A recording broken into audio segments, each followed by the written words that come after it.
Selamat malam, selamat siang, dan selamat pagi. Tentang masa lalu, sekarang, dan masa depan. Menjadi sekarang, menjadi saat ini, menikmati hari ini. Jarak dan waktu selalu berjalan, mekanisme itu terus berjalan, dan kita selalu memikirkan tentang jadwal apa yang akan kita lakukan pada esok hari, pada ke depan selanjutnya, dan apa yang aku kerjakan di minggu depan. Dan tentang itu cukup melelahkan karena kita selalu berusaha untuk mencari kebahagiaan di masa depan tanpa memperdulikan masa lalu dan masa sekarang. Karena itu menjadi sulit untuk menemukan sebuah kebahagiaan tanpa kita bisa menikmati momen-momen yang kita lalui pada saat ini, atau kenangan-kenangan yang telah kita lalui pada saat ini. Jadi apa yang harus kita lakukan? Banyak orang yang masih terjebak di masa lalu dan cerita masa lalu, sehingga dia sulit untuk bangkit dan melakukan suatu perubahan. Karena cerita masa lalu akan sulit untuk dilupakan ketika dia tidak berhasil. Memang tidak bisa dilupakan, namun kita bisa membuat masa lalu itu menjadi sesuatu yang menyenangkan di masa sekarang. Memang sulit, tapi itu memang harus dilakukan. Luka-luka masa lalu, trauma masa lalu adalah sebuah cerita. Apapun yang terjadi di masa lalu adalah sebuah cerita, dan itu bisa menjadi sebuah pembelajaran dan menjadi sebuah renungan untuk kita agar kita melakukan perbaikan di masa sekarang.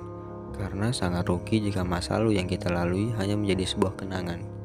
Masa lalu harus menjadi sebuah pembelajaran, dan pembelajaran itu harus memberikan dampak yang baik untuk kita. Dan seharusnya simpel saja kehidupan ini. Kita bisa menikmati hari ini dengan kenyamanan-kenyamanan yang telah kita lakukan dan kenikmatan-kenikmatan yang telah kita lakukan.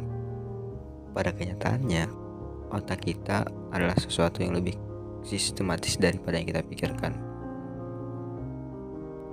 Otak adalah bagian penting dari kinerja kita. Dari seluruh yang ada di dalam tubuh, dia mengendalikan segala hal, termasuk di dalamnya pikiran. Pikiran memang tidak jelas keberadaannya, namun kita bisa merasakan dari berpikir. Dari berpikir itu, kita diberi kesempatan untuk melatih kinerja otak kita. Otak kita didesain untuk berpikir. Tentunya, segala hal yang telah kita lalui, baik pengalaman, bahasa, baik buruk, pembicaraan, adalah merupakan pengalaman-pengalaman yang kita ciptakan dan merupakan membentuk diri kita yang sekarang, pola pikir kita, dan sebagainya. Jadi, baik buruknya adalah tentang bagaimana kita bisa mengendalikan hal tersebut. Kita bisa menerima apapun, namun kita bisa menyaring apapun itu. Kita bisa mengendalikan antara memilih A atau pilihan B. Sekali lagi, kita hanya sebagai manusia, makhluk terbatas. Pilihan kita hanya sebagai memilih. Kita memang makhluk yang bebas, tapi kita hanya terbatas dalam memilih. Kamu bisa memilih A atau B. Itu yang disebut dengan kebebasan sebagai seorang manusia. Karena itu, untuk menikmati masa lalu, kita harus melupakannya dan menjadikan sebuah pembelajaran. Untuk menikmati masa sekarang adalah apa yang akan aku lakukan dan apa yang aku nanti di masa depan. Masa depan sebagai sesuatu goals ataupun keinginan yang kita inginkan, dan semoga saja tercapai.